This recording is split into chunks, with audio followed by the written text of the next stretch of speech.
2025 में क्वेश्चन कहां से आएगा वो आज मैं आपको बताने वाली हूँ। क्वेश्चन को सॉल्व कैसे करना है वो मैं बताने वाली हूँ। क्वेश्चन आना कहां से है वो मैं बताने वाली हूँ। तो आपकी एनसीईआरटी से ही वो क्वेश्चंस बन के आते हैं। डायरेक्टली स्टेटमेंट्स यूं की यूं आपको क्वेश्चन में फ्रेम करके दी जाती है। वो कीवर्ड्स हैं क्या वो देख लेते हैं।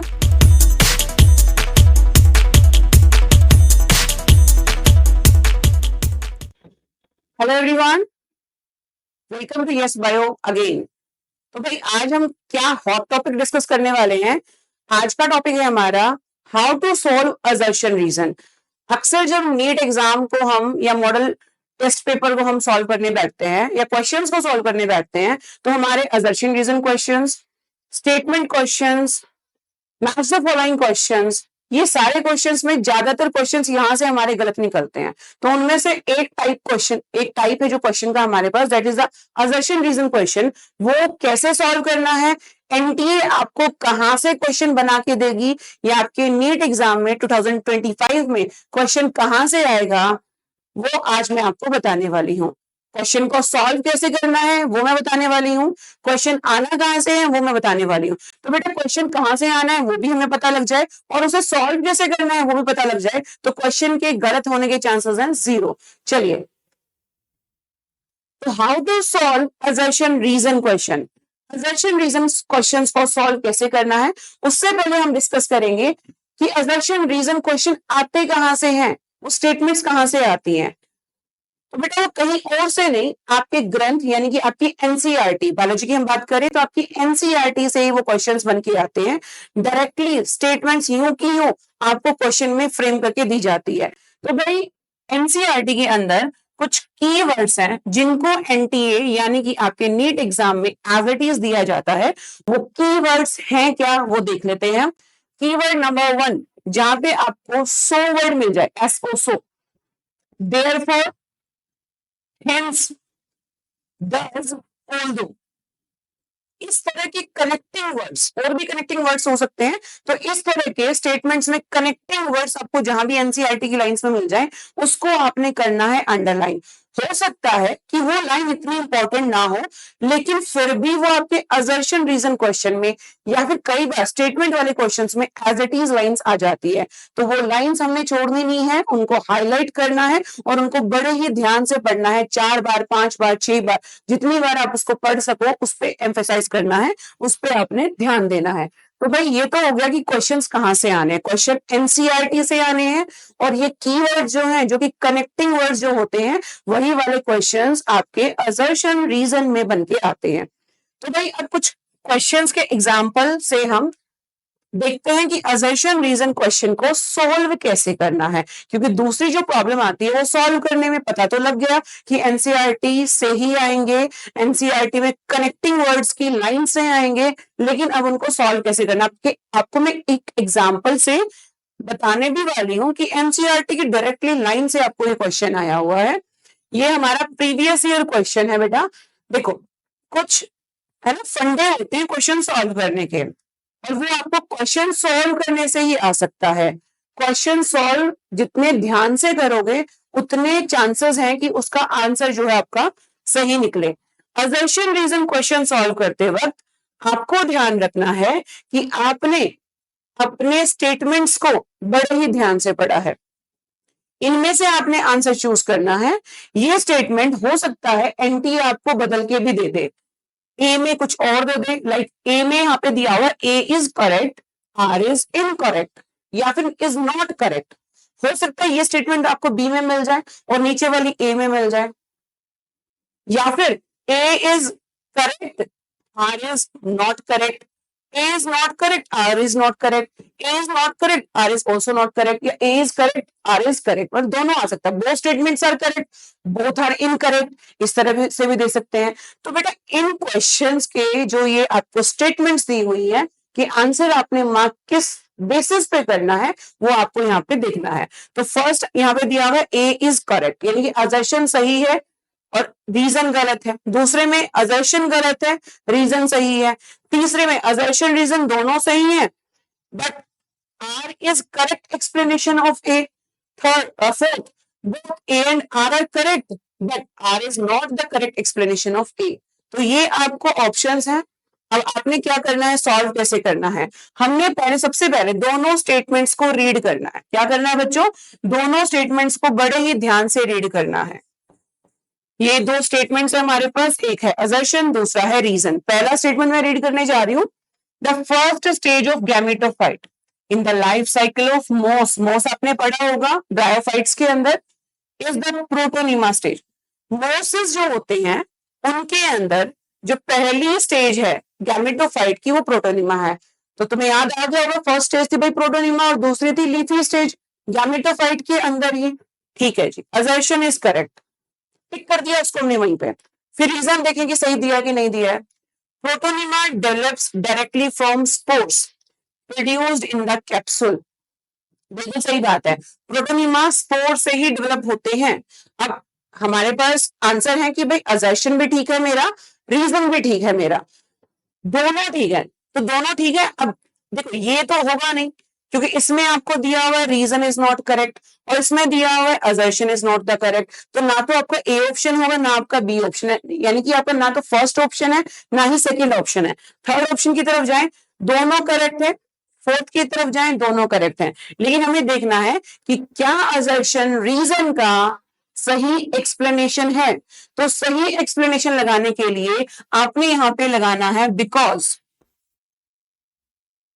और आप इन दोनों स्टेटमेंट्स को अपनी लैंग्वेज में जैसे भी आपको समझ आती हैं चीजें उस तरह से पढ़ना है। मैं पढ़ रही हूं like the first stage of gametophyte in the life cycle of मोस इज प्रोटोनिमा स्टेज। बिकॉज बीच में लगाया, protonema develops directly from spores produced in capsule. देखो स्पोर से जो भी सबसे पहले बनेगा वो उसका फर्स्ट स्टेज होगा। ब्रायोफाइट्स में गैमेटोफाइट मेन प्लांट बॉडी है, समझ आ रही है बात। तो भाई बिल्कुल स्पोर से प्रोटोनिमा, स्पोर से प्रोटोनिमा पहले डेवलप होते हैं, इसलिए यदि हम बैक में जाएं तो इसलिए लगाएंगे, समझो ध्यान से। स्पोर से सबसे पहले प्रोटोनिमा डेवलप हो रहे हैं, इसीलिए वो हमारे मोस की फर्स्ट स्टेज है गैमेटोफाइट की, समझो। तो या तो असर्शन पढ़ो उसके बाद बिकॉज लगाओ, रीजन को पढ़ो, सही लगता है तो करेक्ट एक्सप्लेनेशन है। सो द आंसर सी, यानी कि थर्ड ऑप्शन आपका करेक्ट है। नहीं लगता तो डी ऑप्शन है। इससे रिवर्स भी आप पढ़ सकते हैं, जो आपके लिए काम करेगा वो आप देख लो। रिवर्स कैसे पढ़ना है, protonema develops directly from spores, इसीलिए आपका यानी कि therefore first stage of gametophyte in the life cycle of मोस इज प्रोटोनिमा स्टेज। तो आप उल्टा भी पढ़ सकते हो सीधा भी पढ़ सकते हो, डिपेंड करेगा कि आपका जो सबकॉन्शियस माइंड है वो किस तरह से काम करता है, वो सीधा काम करता है कि वो उल्टा काम करता है। जब भी मैं क्वेश्चंस को सॉल्व करती हूँ तो मैं किस तरह से करती हूँ, मैं बीच में बिकॉज लगा देती हूँ। यदि असर्शन का रीजन यानी कि आंसर, बिकॉज के बाद आंसर आता है ना, छोटी क्लासेस से करते आ रहे हैं, बिकॉज लगा के आंसर देते हैं हम, है ना। तो वैसे ही असर्शन का रीजन यानी कि आंसर आपको रीजन लग रहा है तो वो करेक्ट एक्सप्लेनेशन है, अदरवाइज नॉट। अब इसको देखते हैं एनसीईआरटी में हमें कहां दिया हुआ है। चलो जी, ये हमारा मोसेस यहाँ पे हमने ओपन किया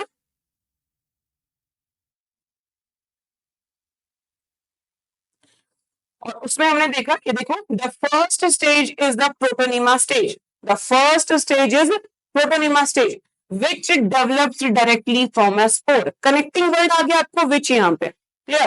तो फर्स्ट स्टेज प्रोटोनिमा की हमारा गैमेटोफाइट की यानी कि प्रोटोनिमा है, जो कि डेवलप हुआ है किससे, स्पोर से। ये एनसीईआरटी से ही है। तो असर्शन रीजन जो है बेटा वो आपको बेसिकली एनसीईआरटी से मिलेंगे विद द कनेक्टिंग वर्ड, तो वो आपने एनसीईआरटी को ध्यान से पढ़ना है, क्लियर। तो ये किस तरह से हमें असर्शन रीजन को सॉल्व करना है उसका तरीका है। एक और क्वेश्चन के साथ हम उसको देखते हैं। दोबारा से हमारे पास एक और क्वेश्चन है, question number 2। Given statements are two statements, one is assertion and the other is reason. Assertion, all vertebrates are chordates but all chordates are not vertebrates।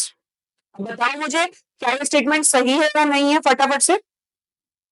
all vertebrates, देखो chordates can be of two types, vertebrate और invertebrate. तो सारे के सारे vertebrate तो chordate हैं, लेकिन सारे कॉर्डेट वर्टिब्रेट नहीं है। बिल्कुल सही बात, असर्शन आपका ठीक है, क्योंकि कॉर्डेट्स दो तरह के होते हैं, वर्टिब्रेट्स, नॉन वर्टिब्रेट्स। अब वर्टिब्रेट कौन से? जिनके अंदर वर्टिब्रल कॉलम है, यानी कि नोटोकॉर्ड चेंज हो चुकी है वर्टिब्रल कॉलम में, और नॉन वर्टिब्रेट जिनकी throughout the lifetime notochord ही प्रेजेंट है। तो भाई देखो, all vertebrates are chordates but all chordates are not vertebrates. Reason को देखते हैं। Notochord is replaced by vertebral columns in adult vertebrates. ये भी बिल्कुल सही है, नोटोकॉर्ड वर्टिब्रल कॉलम में चेंज हो जाती है वर्टिब्रेट्स के अंदर जब वो अडल्ट होता है। क्लियर? अब हमें देखना, देखो assertion reason both are correct. तो हम देखें, यहाँ पे हमारा रीजन फॉल्स हमें बताया हुआ है और यहाँ पे हमें असर्शन फॉल्स बताया हुआ है। तो ना ही ए आंसर होगा और ना ही बी आंसर होगा। तो सी पर देखें,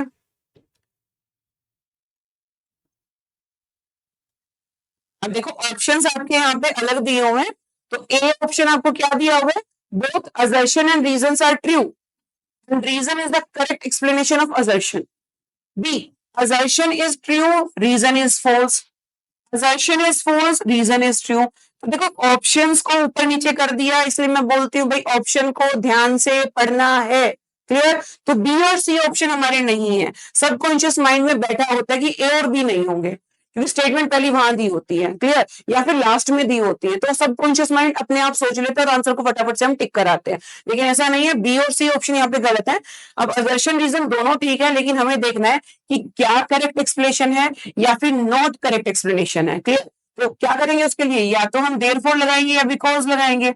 मैं सॉल्व करती हूँ बिकॉज लगा के, क्योंकि मुझे ऊपर से नीचे पढ़ना होता है। चलो भाई देखते हैं हम इसको। all vertebrates are chordates but all chordates are not vertebrate। मैंने लगाया बिकॉज। क्यों है ऐसा? Because notochord is replaced by vertebral column in all adult vertebrate. क्योंकि नोटोकॉर्ड रिप्लेस हो जाती है वर्टिब्रल कॉलम से इन ऑल वर्टिब्रेट्स, लेकिन सभी कॉर्डेट्स के अंदर ऐसा नहीं होता। So the answer will be A, क्योंकि एक्सप्लेनेशन भी सही है ये आपकी। और इस टर्म को आप जब एनसीईआरटी में देखोगे तो आपको डायरेक्टली टर्म मिलेगी, बेटा वहां पे लिखा हुआ है कि all vertebrates are not chordates, sorry all vertebrates are chordates but all chordates are not vertebrates. ये लाइन आपको सीधी एनसीईआरटी के अंदर आपको दी हुई है। समझ आ रही है बात? तो ये था हमारा असर्शन रीजन कहां से आएगा, कैसे सॉल्व करना है। In the next we will learn कि स्टेटमेंट वाले क्वेश्चन, मैच द फॉलोइंग वाले क्वेश्चंस को हमें कैसे सॉल्व करना है। दे नीड प्रैक्टिस, और क्वेश्चन के पैटर्न को समझने के लिए हमें जरूरत है क्वेश्चंस को उतना ही ज्यादा करना, क्वेश्चंस को लगाना। तो जितने क्वेश्चंस आप ज्यादा लगाओगे उतनी आपकी प्रैक्टिस ज्यादा होती जाएगी और चीजें आपके सबकॉन्शियस माइंड में इकट्ठा होती जाएंगी। तो अब आपको लगाने हैं बहुत सारे क्वेश्चन। टॉपिक करने के बाद एनसीईआरटी को बार बार रीड करना है। जब आप सेटिस्फाइड हो कि हाँ अब मेरा टॉपिक जो है प्रिपेयर है, देन उतनी ज्यादा मेहनत आपको क्वेश्चंस लगाने में करनी है। Thanks a lot.